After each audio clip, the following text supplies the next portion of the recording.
I took a 3 month break from posting on social media and I want to talk about it. First things first, hi, I'm Nike. Not like the shoe, more like the goddess. If you do know me, nice to see you again. If you don't, well, this is your chance to get to know me a little better. So I took a break. I really didn't think I was going to take as long as a hiatus that I did. It really just happened over time. I try to take breaks from social media every now and again when I feel like overwhelmed with like my life and just posting, because posting can be a lot if you get caught up in the routine of things. It can just be so mundane and it kind of just feels like you're going through the motions. And I never want my life to feel like that. I always want it to feel fresh and intentional and real. And social media for me can be sometimes superficial. And when I get caught up in that, it's very against my entire nature because I feel things like very deeply and I discover the world very like intensely. So when I get wrapped up in something, I go full on. Like it's a little overwhelming for me. So when it comes to like my own emotions, you can imagine it's very intense. And I go through so many things that aren't displayed on social media because boundaries. Okay, you have to practice boundaries. That's why I don't really do the whole vlogging thing because y'all don't need to know my life for real. What happened was the beginning of the year is historically not a really good time for me. I've experienced a lot of grief, a lot of trauma in the first 3 months of the year. Like, listen, this goes back years. So me in the beginning of the year have beef. And if you know me and have been following me for a while, you know this. And I believe I kind of foreshadowed my departure from social media at the beginning of the year. I remember I posted on my story on Instagram proof of life at like the beginning of the year just to say like Happy New Year. But I don't really celebrate the New Year. As much as I love New Year's, it's one of my favorite holidays. The actual beginning of the year is just so daunting for me. So I had posted it. I had said, y'all know my New Year doesn't really start until like April or whatever, because the spring is really when I come alive. Historically, it's always been very like groundbreaking for me. That's when I make the most strides in like my personal life and career, etc. So I just love the spring because if you really look at it, the spring is all about transformation. It's all about the revival. And so that's why I'm even calling this like my spring revival or my spring resurrection or whatever, all the re's, because there's so many re's that go with like just rebirth, you know? Without saying too much, I actually got some news in January that I didn't intend on getting. And I believe that's what sparked the break because it was so profound and it was so wild, especially how I discovered it. I had a dream actually about someone from my past. Normally, I like to forget my dreams because they're usually brought about from stress. And so I get some really wild dreams. I was wondering why I had that kind of dream with that person because why are you lingering in my subconscious? I just figured I'd confront it because I'm a very direct person. So I addressed it with the person and they confirmed my dream, my wild ass dream. And I never thought in my wildest dreams this would be happening. So the fact that it did, I was just like, bitch, am I a sorceress? Like, what is going on right now? So despite the fact that I'm figuring out I'm a witch, I'm actually struggling with the news. So I literally threw my phone when I found out, threw it across the room and screamed at the top of my lungs. It was actually really overwhelming. I've never had such an overwhelming feeling in my entire life. That compounded with like all the things I normally go through at the beginning of the year, plus the new things I have been dealing with, it was just too much. And that is what initially sparked my break. But like I said, I never thought I was going to take as long as a break that I did. I'm accustomed to taking like maybe a week, maybe 2 weeks at max, but I've never taken a 3-month break before. That is unheard of for someone who posts on social media. So after about the 2-week mark, I realized I wasn't ready to come back yet. And I was like, you know what? Let's just make this intentional. Let's do a month and let's really assess our life currently from top to bottom and figure out what it is we can improve upon because I'm all about growth. I always want to be striving for better in my life. And I know there's a lot of work that can be done and just try to find our own sense of joy because I realized I was struggling with that, just like my sense of happiness. And I know I'm normally just like pretty content. Even though things may be going wrong in my life, I'm usually very optimistic about things because if I want to change things, I know I have the power to do so because anything I put my mind to, I succeed. That's why I'm never really down for too long. And I think that's why people always get accustomed to me being that light, being so vibrant, being so optimistic. That's hard for me to constantly show up as that if I know I don't feel like that. I don't want to have to be that person all the time. And so having to show up online became even harder. So when I was looking at my life, I was just like, I want to change this entire shit. Like, and I know people be saying that, but I really live it. I do this for real. I'm constantly changing my hair. I'm constantly switching it up. So like for me to want to completely change my entire life, not just like my appearance and my persona, yeah, that's a lot. One thing about me, I'm very action oriented. I hate thinking because when I think, I overthink. I told you I'm intense. I start overthinking and now I'm thinking about things I shouldn't be and people I shouldn't be. And now they're in my subconscious, but they're coming to my conscious. And now I'm having real life thoughts about this person I shouldn't be having thoughts about. And now I'm a witch. So yeah, I like to just do things because I trust myself, truly. I trust my decision making.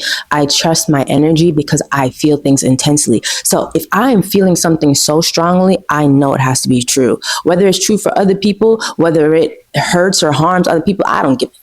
I felt it. So it must be true and it must be real. I know a lot of people won't understand that because there are a lot of people who don't trust themselves. They're constantly seeking validation or approval from other people to decide what they should do with their own life. That is not me, baby girl. That is not me. I make a lot of my decisions based on my own volition. I don't give a damn about anybody else. When I was sitting there thinking, oh, I want to change my entire life, it sounded crazy, but it also sounded like me. I'm not new to change. I am full of so much life. Okay. I have so many different expressions. I have so many different ways of living, so many different things that I enjoy because I'm so flexible. So I know that if I want to do something drastic, something dramatic, that's actually very me. So I was thinking about what I could change. And honestly, I was thinking about my career, which I've been thinking about for a while. To be transparent, I never thought I would actually be on social media. I've always thought I'd be in the public eye, but I thought it would be for acting, not for like content, and be it hair content specifically. So the fact that that became a thing was just kind of like the natural flow of things. Like I never intended to do it. It just kind of happened authentically based on how I showed up around other people. People would always ask me about, my hair, ask me for my Instagram, and I'd be questioning why they wanted that. And I realized, oh, that was a thing at the time. People were posting their content on social media, their hair content specifically. So I remember the first time I did it, I went viral and I was like, okay, God, I get it. I'm going to do it. And so I just kept doing it. And it's evolved over time, but I've just been trying to figure out if I am going to continue with content creation and social media, how can I go about it in the way that I've always wanted to go about it? Because I also went to school for psychology. I've always wanted to counsel people. And then just by going through life and having past experiences in the workforce, I realized that there's more than one way to counsel people. So I didn't want to do the traditional route. And I don't think I'm meant to be a traditional counselor. I think I am meant to inspire people and connect with people, even mentor people based on my own experiences. And I can do that in a plethora of ways. So that's kind of what I want to do. And when I came back to social media, I wanted to share all the things that I have processed throughout this entire time without the influence of social media or the weight of just constantly having to show up. I wanted to show up for myself in my own life off of social media and process that and work through that, everything that I've been experiencing, and then come back and share with you guys what I've learned. You know what I mean? That's what I was doing with regards to my career. I've also considered going more traditional. I'm still trying to figure out what field I would want to go into if I was to do a more traditional career as opposed to or in conjunction with social media. I won't say too much about that because it's still a work in progress. Just know that we're doing the work. We're doing the work to completely 180 my entire life. And I just wanted to share that with you all. What else did we want to talk about? I want to touch on just the whole perception of self on social media, because I feel like as a creator, you get really caught up in how you're perceived, because in order to grow and be successful, you have to have people like you to an extent. And so a lot of people, not me, but a lot of people, they get preoccupied with showing up in a way that they feel other people are going to like instead of just being exactly who they are. And so I always knew when I started posting on social media, I never want to be a victim of that. I never want to be or feel like who I am is being altered by who I feel like I need to be for the sake of being successful on this platform. So that's why I don't follow a lot of people in my space. And I don't follow a lot of people, period, because I just want to create and get the fuck out of Dodge. That's what I want to do. I always want to maintain my individuality online because it's very lacking nowadays, because there's just so much. I can go on about this, but I make primarily beauty and lifestyle content. And I have found that a lot of creators in my space, they're obsessed with being viewed as like a girl's girl. And I take issue with this term or phrase for several reasons. One being, I don't like labels, because I'm very fluid in my expressions and my energy, and I can be anything on any given day. And I don't want to feel tied to like one representation of myself if like on any given day, my actions can go against that. And now you're holding me to this standard because you put me in this box that I didn't tell you to put me in. And then the label girl's girl, I feel like people have only used it because one, perception online, and then they want to be liked. And in the beauty and lifestyle space, it's a lot of women. And if you want other women to like you, you want to position yourself as a woman who loves and supports other women. So herein, girl's girl. And I've always wanted the quality of people's actions to speak for itself. And I see people throw around this term girl's girl. It's been used so superficially to the point where I feel like it's lost its entire meaning. And I also feel like people use the phrase girl's girl as a way to demonize other women.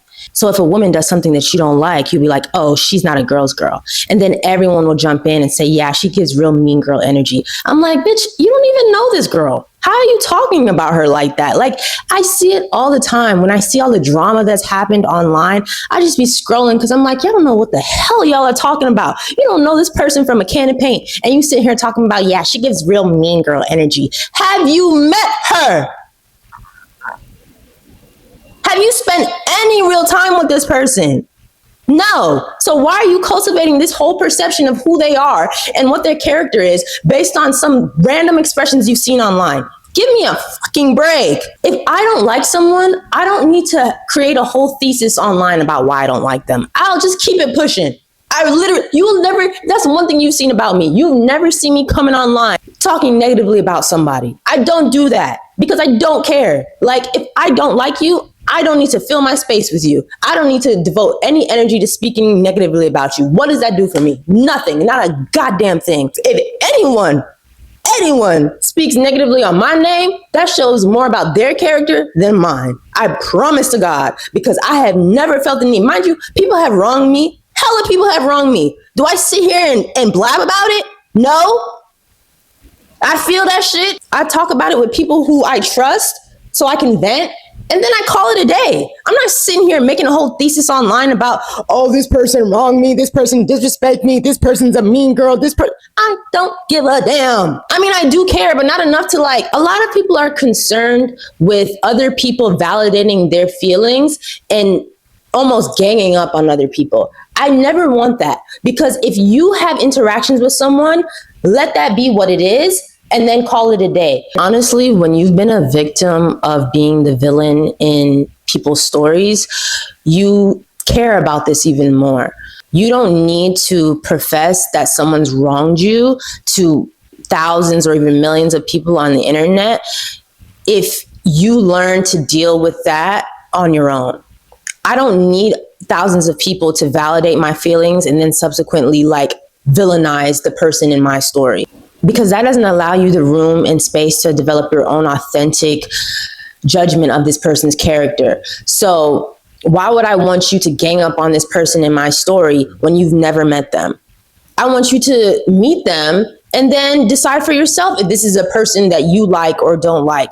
Don't go based off of my experience, because my experience is mine. You have no idea what actions led up to this person wronging me and making me feel like I need to tell this story. You have no idea. You only know the context that I give you. I've been on the opposite end of that multitude of times. And when you have been the villain so many times in other people's stories, you're empathetic to the villains in your story, you know?